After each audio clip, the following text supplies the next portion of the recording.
Как дела в Татарстане, президент Туркменистана воочию видел год назад.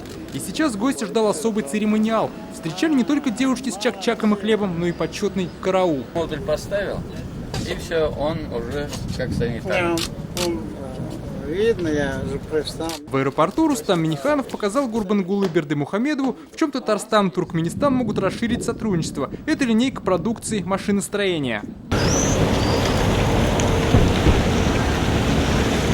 В Казанском Кремле переговоры в расширенном формате. Туркменистан готов закупить у нас 2000 КАМАЗов. Также нуждается в туристических судах и самолетах для сельхозавиации. Сегодня в Татарстане очень много делается по вопросам инноваций, вопросам научных достижений, причем реально, которые воплощаются именно в практику. В Кремле подписали 6 соглашений. Наращивать сотрудничество с Туркменистаном будет и Татнефть, Иннополис и вузы. Примечательно, что в церемонию подписания внесли восточный колорит – поклон.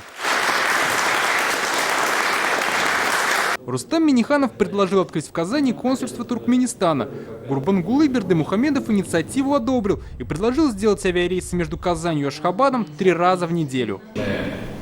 Искренне благодарны вам, вашей делегации, которая представляет и членов правительства, и самый свет культуры Туркменистана. И мы заверяем, что с нашей стороны мы тоже активизируем нашу работу. Сейчас товарооборот Татарстана и Туркменистана 24 миллиона долларов. Благодаря новым договоренностям ждут существенный рост. Дмитрий Аринин, Марат Зайдуллин, ТНВ, Казань.